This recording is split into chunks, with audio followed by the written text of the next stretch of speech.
He was one of Queen Victoria's most trusted confidants, but Abdul Karim's remarkable role was all but expunged from history by jealous members of the royal family following her death.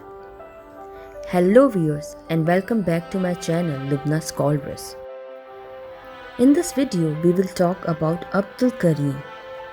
Abdul was brought to England as a servant in 1887. But within a year, Victoria had promoted him to Munshi or teacher.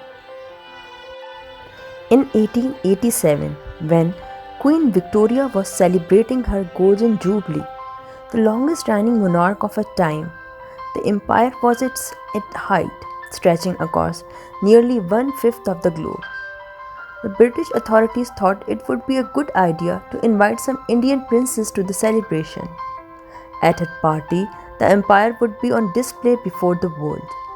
The queen expressed the wish that she could like some Indian servants as well. And so it was that the two Indians, Abdul Karim and Muhammad Baksh, were sent to the queen as jubilee presents.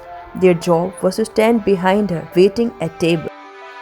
Strikingly dressed in a scarlet tunic and white turban, the young and handsome Karim made an immediate impression on the queen as he kissed her feet and presented her with a gold mohar, means gold coin.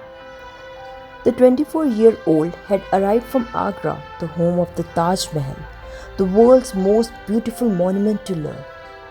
The queen wanted to know more. She gave instructions that Karim should have extra English lessons so she could have longer conversations with him. Karim told the queen that he had been a clerk in Agra jail and had never done menial jobs. He wrote to the queen that he wanted to return to Agra, but she begged him to stay, saying she so enjoyed his company. The youth from Agra gradually started telling Victoria about his country, the customs and festivals, and his wife and family. Soon he was helping her with her letters. The queen wanted to learn Hindi and asked Karim to teach her. He gave her a pocket-sized phrase book in Hindi, which she carried around all the time. She began following the first of the 13 volumes of her Hindi journals. One day Karim carried his spice box to the royal kitchen and cooked the queen a curry. She was instantly won over.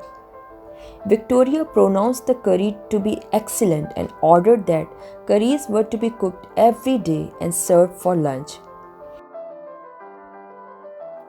Victoria's favorites were chicken curry and dal. As Karim spoke to her in a soft voice, describing Agra and the beauty of the Taj Mahal, Victoria was entranced. Karim's tales were as sad as they were beautiful, and the queen travelled with him in this Mughal wonderland, experienced India like she had never done before. Within a year of Karim's arrival at court, the queen decided to promote him. She made him her teacher and Indian secretary and gave him the title of Munshi.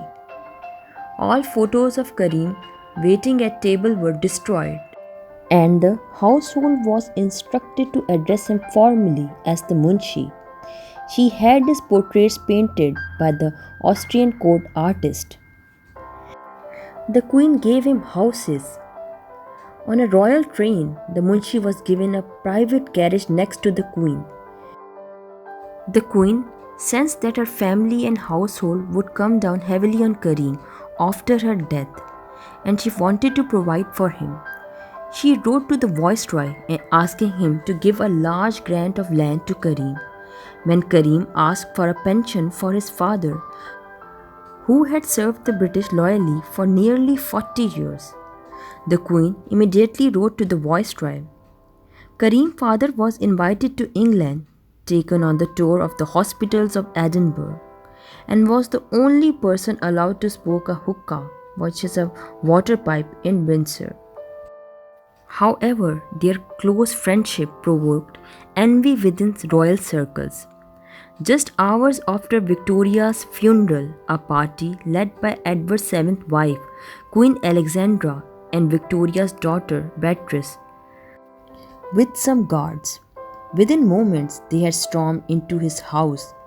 Violating his space, his wife ran in panic to put on her burqa. As the guards entered, the queen demanded that all the letters Victoria had written to Karim be handed over. As he pleaded with them, they tore open the drawers in his study, removing letters and correspondence. They ordered his terrified 12-year-old nephew to find more letters, piled them up outside the cottage, and lit a bonfire. The next day, King Edward asked Karim to pack his bag and return to India. He wanted Karim erased from history. The fairy tale that had begun 13 years earlier was over. Abdul was banished and died 8 years later, a broken man.